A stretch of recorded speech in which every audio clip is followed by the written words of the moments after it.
velho conto da Branca de Neve que a maioria das pessoas conhece. Espelho, espelho meu, existe alguém mais bela do que eu? Dizia a rainha Mar. Os contos são baseados em realidades e dificilmente alguém se enxerga feio, principalmente alguém que tenha vencido na vida, alguém que tenha conquistado algo na vida, alguém que tenha, a não ser as pessoas que sofreram muito na vida ou que sofrem. Então estas pessoas elas têm a tendência de se sentirem às vezes até feias. Mas enfim, uma pessoa normal, que vive em condições normais de vida, que não tem lá seus perrengues, suas lutas, que consegue vencer seus obstáculos, normalmente ela se olha no espelho e ela gosta do que ela vê. Uma pessoa mentalmente saudável, emocionalmente saudável, psiquicamente saudável, ela geralmente se olha no espelho e ela gosta do que vê e ela quer ficar cada vez mais bonita. E se ela pudesse tornar o centro das atenções, ela vai fazer isso. Ela fará isso. Entendeu? Ela fará isso. Então a verdade é que nesse contexto nós somos aquilo que nós, de certa forma, pensamos ser. Pelo menos diante da nossa autoconcepção. Todo mundo, acho que dentro desse contexto de saúde psíquica, emocional, mental, quer dizer, mental e psíquica é a mesma coisa, mas dentro desse contexto de saúde emocional, psíquica, né, existencial, acho que toda pessoa, se tu perguntar dela, a respeito dela mesmo, como você se classificaria? Você diria que você é uma pessoa boa ou uma pessoa ruim? Queridos, baseado nos conceitos moralistas, os conceitos éticos apenas humanos, todo mundo vai dizer que dificilmente alguma pessoa vai se classificar como ruim. Porque como ruim a pessoa tem a tendência de pensar assim: eu não mato, eu não roubo, eu não faço isso, coisas desse gênero. Então, eu sou uma pessoa boa. A maioria das pessoas vai ter esse conceito pronto de si mesmo. Raramente uma pessoa vai dizer que ela é ruim. Raramente. Quando você encontrar uma pessoa que ela consiga admitir que ela é ruim, parabéns, você encontrou uma pessoa em que há uma possível possibilidade de uma reforma no interior dessa vida. Talvez essa pessoa se torne relevante para o mundo. Quando você encontrar com uma pessoa que diga, que ela admita que é ruim. Embora se você a conhece, você conhece sua vida, seus procedimentos, você não percebe aparentemente dentro dos moldes do que a sociedade, do que a humanidade entende por bom ou ruim, você não consegue perceber por que ela se sente ruim. Por que ela diz que não é boa, né? E ela tem a coragem de admitir que ela não é boa, que ela não é boa o suficiente. Então você encontrou uma pessoa realmente diferenciada. Por que eu falo essas coisas todas aí? Porque ontem eu li a passagem do jovem rico que se encontra com Jesus, e Jesus falava de coisas como a vida eterna. Ele não enxergava Jesus ainda como Cristo, mas ele enxergava Jesus como rabino, tanto que ele chama Jesus de mestre, que era um título dado aos rabinos, né? Mestre, que farei para herdar a vida eterna? Bom mestre. Ele já começa chamando Jesus de bom, porque ele já categorizava aquela bajulação também, ele estava meio que se categorizando com os líderes religiosos da época. Então já havia uma certa distinção na própria pergunta dele a respeito de pessoas dos bons e não bons. Ele chama Jesus de bom, querido, porque ele também, no decorrer da conversa, a gente tem que ter uma mente analítica ao lermos as Escrituras. No decorrer da conversa, ele pergunta a Jesus: bom mestre, que farei para herdar a vida eterna? Aí Jesus disse: observa os mandamentos. E Jesus cita os mandamentos: amarás ao Senhor teu Deus de todo o coração, alma, amarás o teu próximo como a ti mesmo, não mentirás, não matarás, enfim, os mandamentos, parte dos 10 mandamentos que são essenciais, e é citado nessa passagem, engraçado, muito propício a gente lembrar, que são citados os mandamentos que se referem ao amor a Deus e principalmente ao amor ao próximo. E ele, é muito interessante lembrar que quando Jesus começa a falar sobre os mandamentos, ele tem uma resposta pronta. Não, tudo isso eu já faço. Tudo isso eu faço.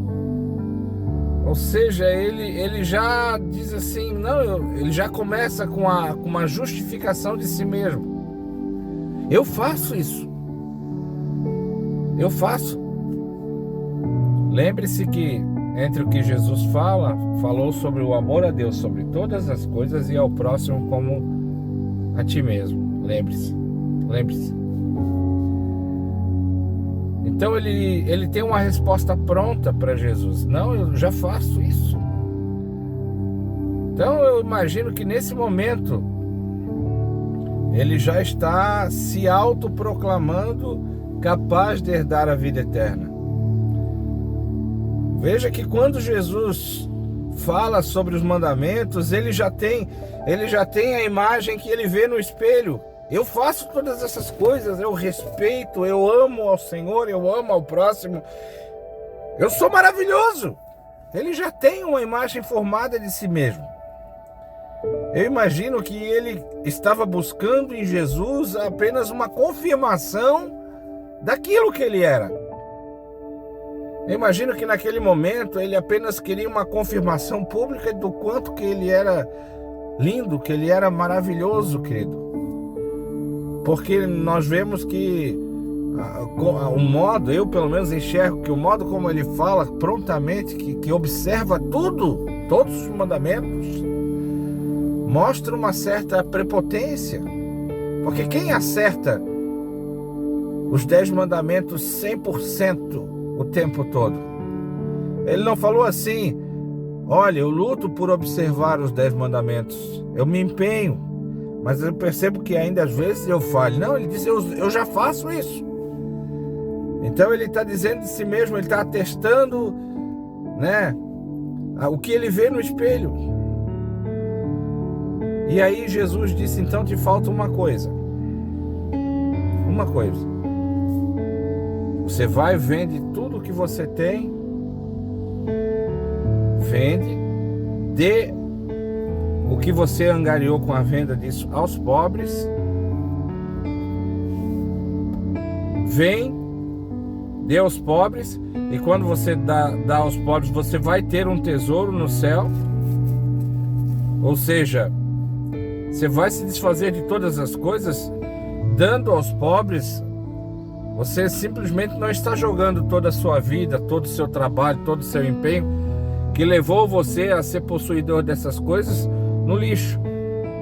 Porque você, ao fazer isso, você vai ter uma recompensa, você vai ter um tesouro nos céus. Ou seja, Jesus não anula toda a virtude dele, aquilo que ele possa ter feito ou não, se ele herdou, se ele não herdou. Jesus disse que aquele ato dele de vender tudo o que tivesse e dar aos pobres não seria um ato que invalidaria a vida dele, que invalidaria a sua existência. Não, seria um ato maravilhoso que faria ele ter um tesouro nos céus. Porque a partir do momento que ele se desfaz dos bens humanos, para fazer isso, o coração dele está sendo depositado lá nos céus. A vida dele, o coração e a alma dele estão sendo, então, o tesouro que quem tem. Qual é o tesouro, querido, maior de um ser humano, senão a sua própria vida? Então, ao fazer isso, ele estaria depositando sua própria vida nos céus. A existência, seus caminhos, seus passos. Então, ele está transferindo os bens que o possuem, que consomem sua alma, que são a sua preocupação, que são aquilo que o mantém firme e ereto. Ele se desfaz daquilo em obediência a Deus. Em contrapartida, tudo aquilo que ele passa a ser, dá a ele uma vida na eternidade, um tesouro nos céus.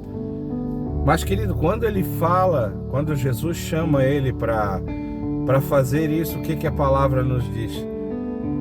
Que ele abaixa sua cabeça, que ele fica triste e se retira. O que você vê nisso? O que você consegue enxergar junto comigo nisso? Que ele, na verdade, nos dois principais grandes mandamentos, amar a Deus sobre todas as coisas e ao próximo como a ele mesmo, lembra que ele disse que lá no começo, que ele já observava e que fazia e que cumpria todos os mandamentos? Então Jesus mostra ali onde todos nós erramos. Por isso que essa é uma das razões porque todo homem precisa desesperadamente de Deus. Porque é aí que nós erramos. Ninguém ama a Deus realmente de todo o coração, com toda a alma. Nós falhamos dioturnamente nisso, no amor a Deus sobre todas as coisas. E nós falhamos também dioturnamente no amor ao próximo como a nós mesmos. Ou seja, se fosse para herdar a vida eterna, seria impossível, porque nós teríamos que observar os 10 mandamentos sem falhar nunca em nenhum deles. Então nós seríamos aptos para, dessa forma, quem sabe, herdar a vida eterna. Teremos que ser perfeitos. E nós já nascemos imperfeitos. E nós vivemos errando. E na execução dos 10 mandamentos, todos nós falhamos. A gente pensa que uma mentira é somente uma coisa que a gente imagina, pensa mentira e mente para alguém. Amados, nós somos mentirosos até quando uma pessoa pede uma opinião e você, na verdade, é a verdade. Uma pessoa pede uma opinião dela, nossa, sobre uma situação dela, a gente fala aquilo que a pessoa quer ouvir, a gente não quer se indispor, a gente fala, não, é legal. Aí vira as costas e você fala, meu Deus, que coisa horrível, como é que essa pessoa... Nós mentimos, nós falhamos, amados, nós erramos o tempo todo. Então essa passagem, querida, ela não fala das riquezas em si apenas, mas ela fala da nossa hipocrisia. Ela mostra que nós não somos o que nós olhamos no espelho e pensamos que somos.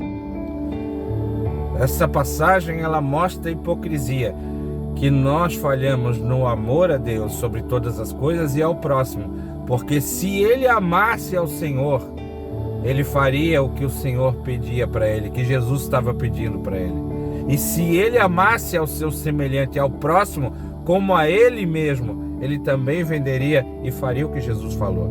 Então Jesus usa dessa situação para expor a hipocrisia religiosa que eu e você temos.